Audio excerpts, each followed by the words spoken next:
Телевізійна служба новин продовжує працювати просто неба. Ми в Іванкові. Це Київщина. Земля сміливих, щирих і відважних. Зараз хочу розповісти вам історію, яку переповіли нам місцеві сапери, а вже потім ми знайшли самого героя. Отже, Євген Шабуня з села Олізарівка, звідси це кілометрів зо 35, саморуч прибирав російські міни.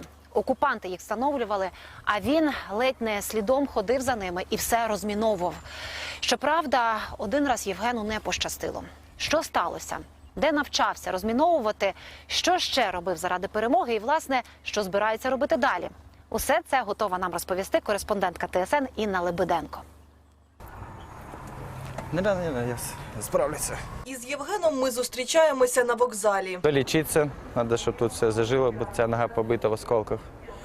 Тут протез будемо ставити. Частину ноги лікарі мусили ампутувати. Тепер справа за їхніми колегами за кордоном. Це вже третя операція була. Євгенові 31. До війни він почав готуватися завчасно, адже дивився багато різних фільмів, читав і вже давно для себе зрозумів. Ворог насамперед буде мінувати усе довкола. Отже, він почав вчитися розміновувати.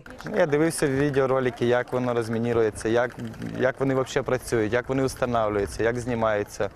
Ну і так з інтернету і знаю це. А для практичних занять в інтернеті менш ніж за 1000 гривень купив собі металошукач. Ну, саме обичні такі на стрілочки, навіть не цифрові, а просто стрілочні там. Знання знадобилися майже одразу. До села Олізарівка в Іванківському районі окупанти дійшли на 3-й день війни і звідусюди мінували до себе підступи. Вони приїхали і поставили, я через час вже пішов забрав.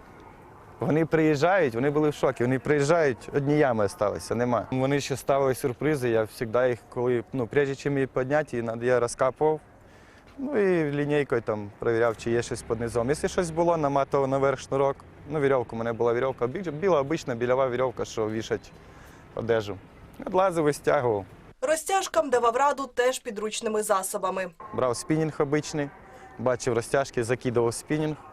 З блісною, обична рибальська блісна, закидував, ложився, ну знаєте, метрів 20-30 отлазив, ложився на землю і крутив, зацеплював розтяжку. Вона взривалася, швидко скрутив, змотався і втік. Себе називає фартовим, адже кожного разу йому щастило. Особливо, коли допомагав українським військовим. Я ходив, приходив, виходив до наших солдат, ставив метки на планшеті і вже по моїх метках вже їх били. Я з молодої посадки приліз, подивився, вони з лівої сторони, виходить, окапуються там, копаються. Стоїть 2 БМП. Я з одної БМП достав 6 автоматів, ящик гранат, птур.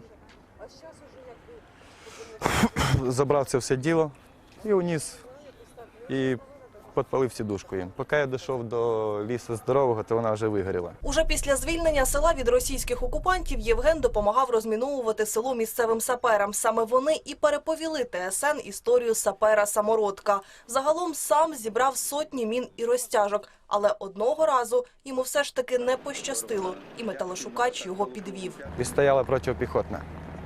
Я наступив на неї. Металоіскатель був, я проводив все, не побачив. Навіть чуть-чуть не запищав.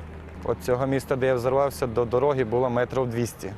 Я виліз на дорогу, перев'язав собі ногу і дочекався, поки приїхали, забрали. Скільки життів урятував Євген своїм вчинком, порахувати неможливо. Зараз про його подвиг знає вся громада і пишається ним. Він вже зробив те, що люди вчаться роками робити це, а він зробив це самостійно. Тобто це, напевно, його покликання, хоч і покликання доволі таке специфічне, але цим самим він рятує життя своїх односельців. В Іванківській громаді клопотатимуть, щоб Євгена після одужання рятувальники взяли у свою команду. Чоловік і сам тільки про це зараз і мріє. Думаю, ще поставити ногу і пойти в ДСНС далі і допомагати людям. А найрідніші люди його в цьому підтримують. Він рятував своє село, рятував людей, з якими він жив. Саме головне, що він остався живий. Все поправимо. Інна Лебеденко, Іван Павлович, ТСН 1+1, Марафон. Єдині новини.